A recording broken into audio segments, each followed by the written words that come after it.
Hello everybody, welcome back to AI War Fleet Command. It's time for the Fallen Spire Pure Redux. And what I mean by that is pretty simple. We're going back to the Fallen Spire.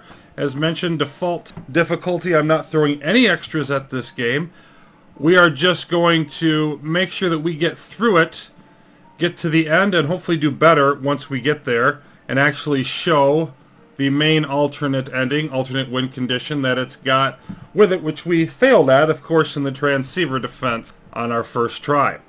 Now, one thing I wanted to show real quick here is that as we put these down, when I did that defender mode game last time, and we're going to switch these to random moderate, but this was one of the AI types. I looked in the scores. Our score was horrible, of course. It was actually the minimum of just a score of 100k. Look at this. All fleet ship types unlocked from the beginning. That was one of them. Then we had Scorched Earth, heavily defended planets, and I'm also going to switch up the color scheme I've been using just because I feel like it. I'm going to go with this sort of brighter yellow, and then I'm going to have gray and red for the opposition, just to change things up a bit. Okay. So we're back to the Conquest game type. We are going back to 80 planets. Now, I'm also going to do a unique galaxy type, because one of the things about the Fallen Spire games, or any game really where you've got a bunch of exowaves, is you want to be able to set up choke points. And we didn't have a really good location for that in the last time. They were able to come from several different angles at it. It's hard to defend against all of them. Of course, setting up choke points also means they will concentrate their attack at those spots. But I think it's still better to have them than not. So this is the X planet type, which we used briefly in the Nine-Zool Knife Fight campaign. But this is a bigger version of it. You can see we've got these clusters over here around the edges, and then the main X. So to get from one side of the galaxy to the other, you have to go through this point. So this is a good one for setting up choke points, but there's actually one that's better. And that's what I'm going to use, the concentric. Now, if we switch through the seeds here, you can see some of them, like this one, will have all of your bonus planets, the ones you can select to start out at the top. And then the middle will be closed off, and I'm assuming that means they put their homeworlds in there. But if you keep going through, then you'll get some where they're in the middle. And what I want to do is I want to put the homeworld right in the very center.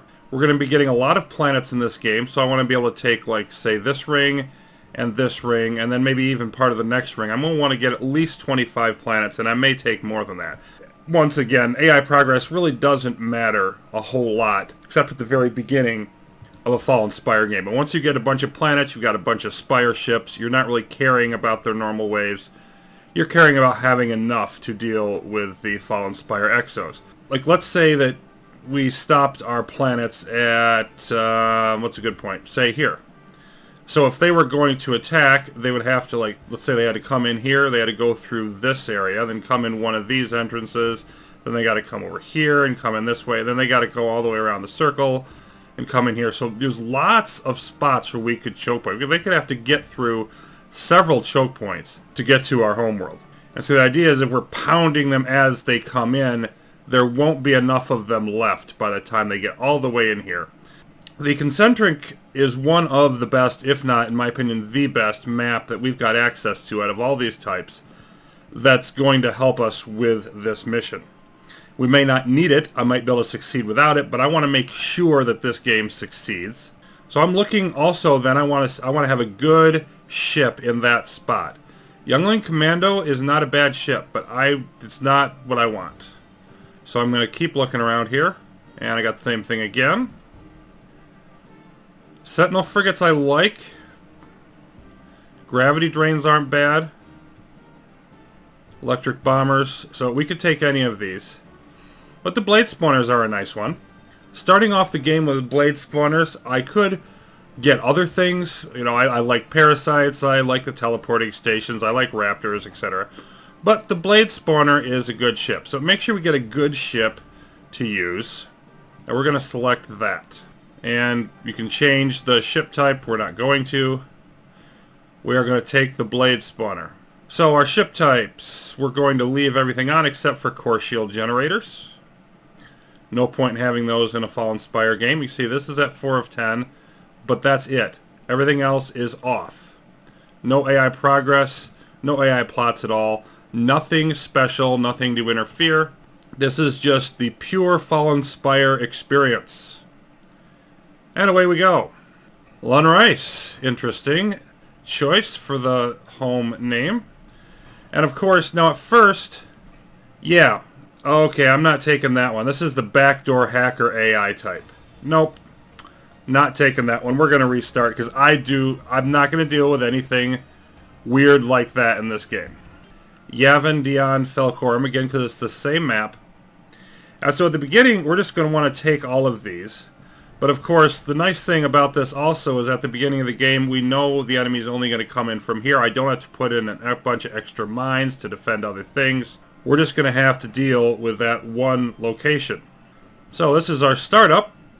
And at the beginning here, basically, I'm just going to want to take a look at our research. Let's unpause just enough to get that. There we go. And of course, that gets us our initial journal. We know all about that. We're not going to survey anything yet.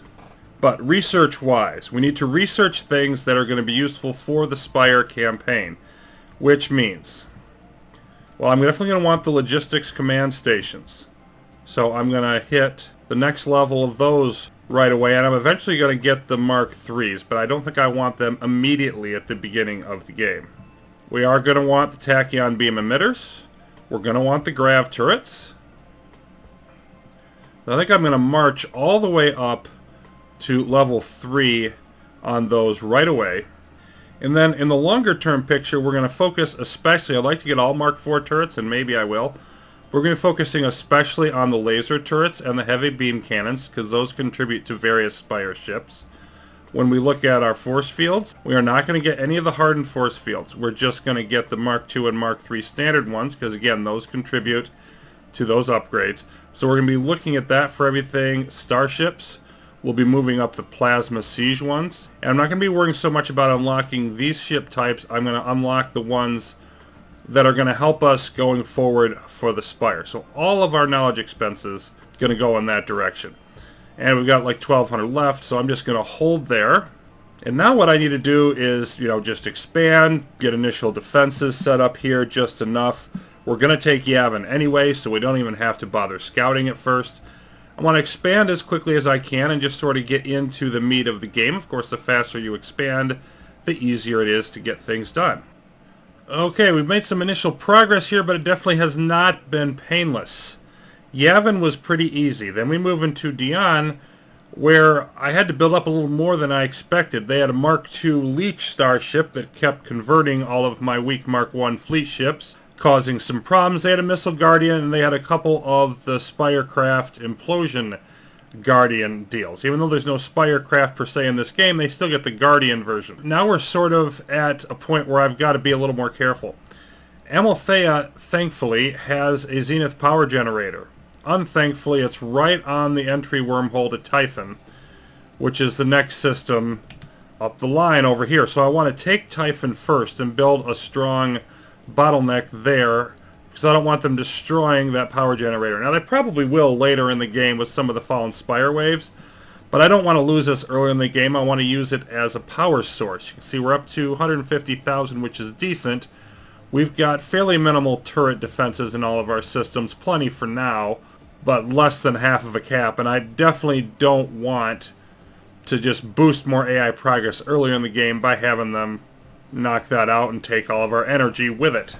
So our next couple of planets are a little bit more iffy. Now, these black ones, Falcorum, Mercury, Radislava, all of them have black hole machines, which means when we attack, we got to be sure we know what we're doing. Those prevent any ships from leaving that aren't scouts. On the other hand, that's probably going to help us later with dealing with some of the standard waves, because the ships, then once we defeat them, they won't be able to run away, they won't be able to join the threat fleet, and then we can just wipe them out and take the salvage. So in here, there is a Mark III ion cannon. This is a Mark II system. Mark III system over here, Mark I and Mark III ion cannon, and oh, by the way, a threatening eye. So I'm probably not going to want to deal with that first. I'm probably going to want to come over here to Typhon. A nice force field, which I believe is on... yeah, it's on the Needler. So this is going to be a little bit of an issue, but I think I'm just going to end up I'm going to take the time to build some starships, come in here and smash this system, then we'll be able to take Amalthea. Just like they won't have options in coming in to attack us later, we don't have options in what paths to take to expand here.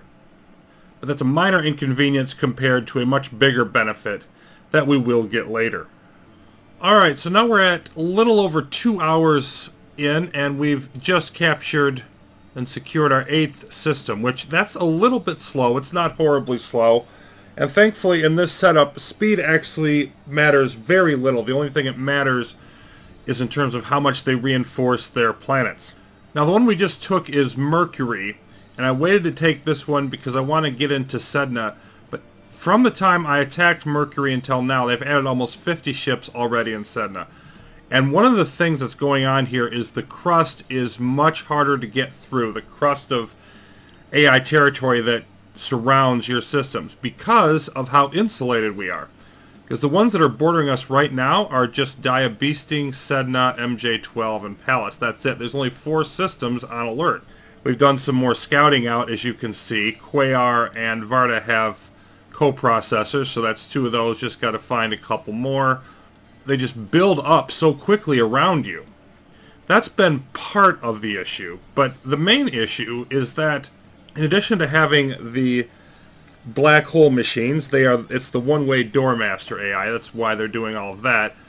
They've tended to have hit a couple threatening eyes, and one of them I couldn't avoid triggering. Thankfully, we've eventually cleared out all their ships. They just came in various attacks. But I did get up to about 300 or 400 threat. They've been having special forces guardians, which, basically just call in all the special forces stuff they've accumulated. Not that much this time in the game, but those have been a pain. They've got a lot of Spire mini-rams, and they've been putting them in their barracks, so they've been smashing into our starships, which we need to have in these systems because they also have had, with a threatening eye situation, you need to use starships to limit your ship count, and they've had multiple ion cannons in a couple of these systems.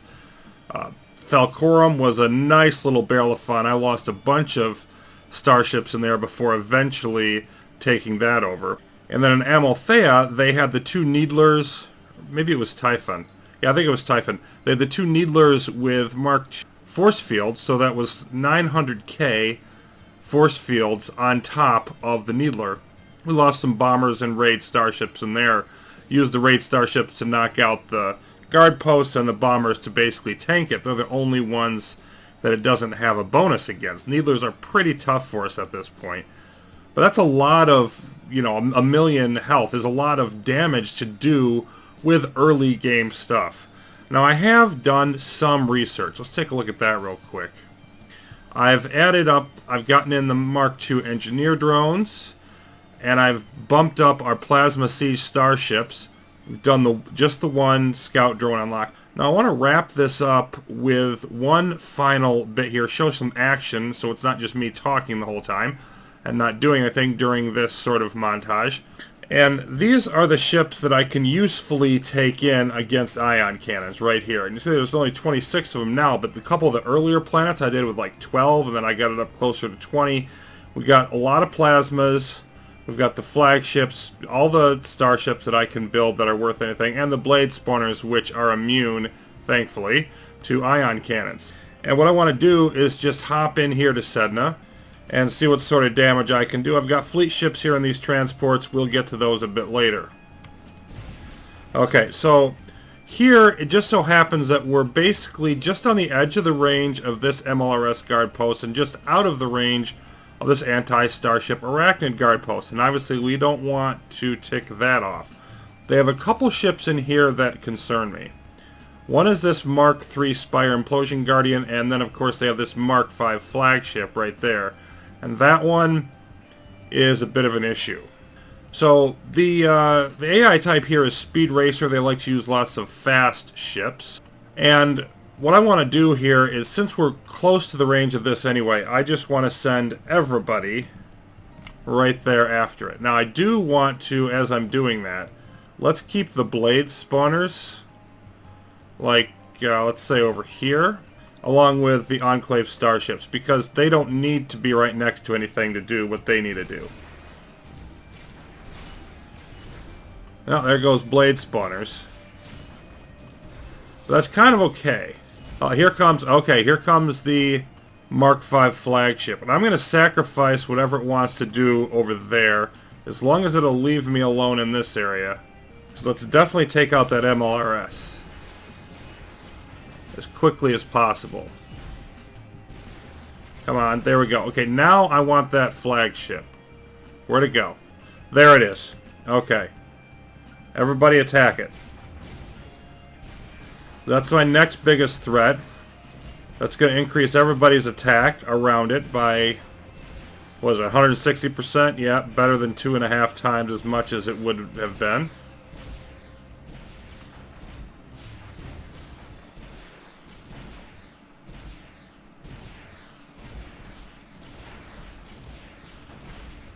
Lost Enclave Starship, lost all of my blade spawners,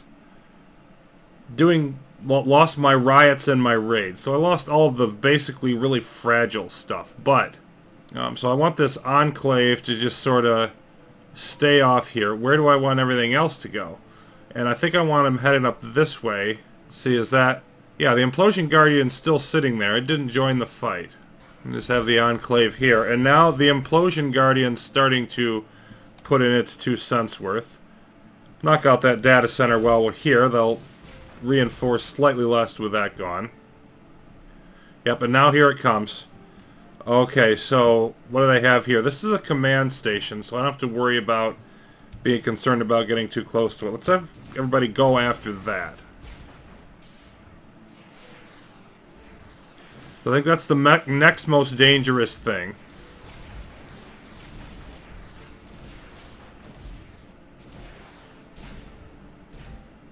Come on. There it is. Okay.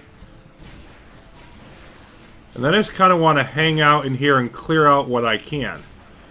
And they've got some assistance from our other AI here, but the second AI, the Speed Racer, their defenses has not been nearly as troublesome as the first one. So it's nice that this is our first Mark IV planet is not from the tougher AI type. Now we've got 2 things to worry about in here yet. The Needler Guard Post, which again has a bonus against most of our hard-hitting ships. It's got a bonus against heavy, ultra-heavy, artillery, which is what the Plasma Siege are, which is our best ship. So we're going to have a bit of a problem with that. And then we also have the Anti-Arachnid Post. I'm not worried about the command station shield. We can take that down at any time.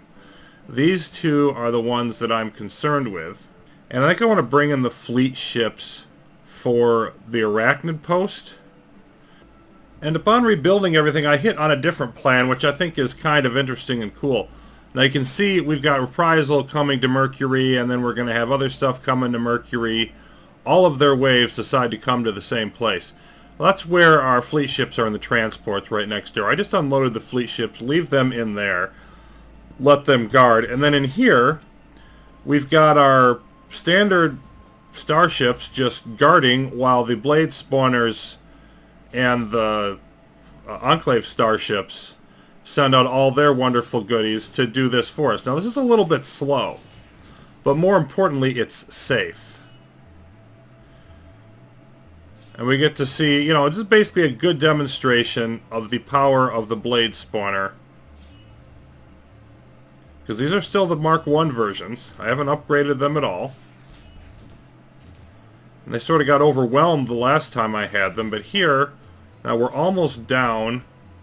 It looks like it's taking this down by 4% each. There goes the Tachyon thing, and so they're just going after whatever. And now we've got the 2 major guard posts that have been bothering us. We're not going to get a lot of damage here, but they will eventually take them down. It looks like we're going to get rid of the Needler first.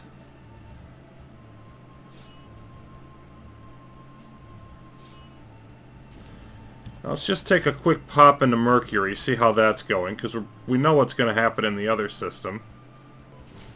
One wave coming from over this way.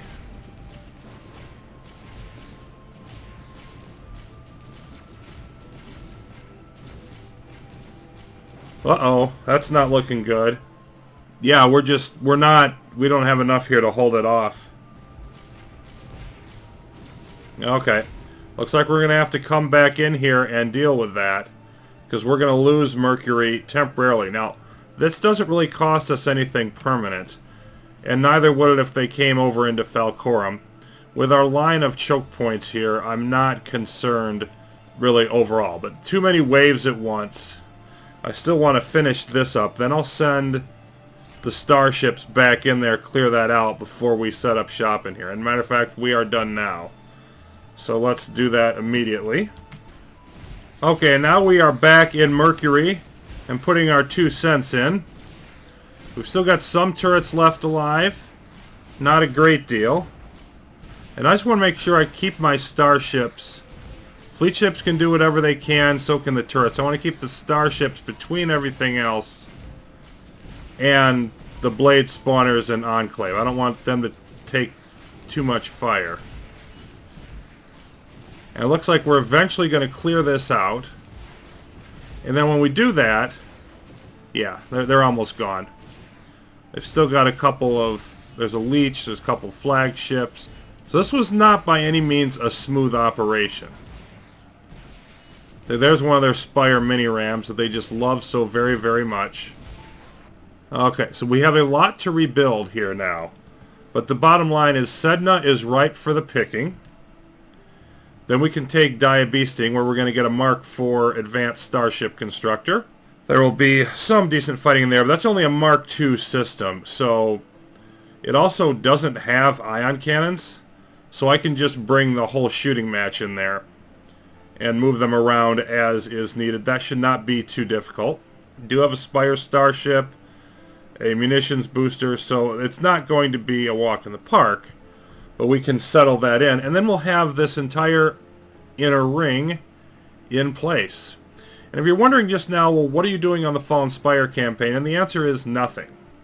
I don't think we're too far away from that, but what I wanted to do is get enough metal going so that we could regularly send out scouts, and that we weren't having to spend all our metal on building things. We're not there yet, and then after we take over Sedna, or rather Diabesting, we'll get the Mark IV Plasma Siege starships, and those are like 800k or something a piece to build them. And so that's going to suck up quite a bit of metal.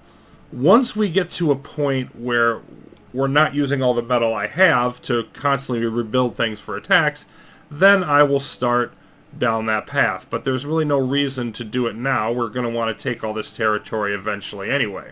That continues to be the plan. Minerva here is another Mark IV, and it's on a key junction here that we're definitely going to want to choke point. But it actually doesn't look like it's going to be too horrible.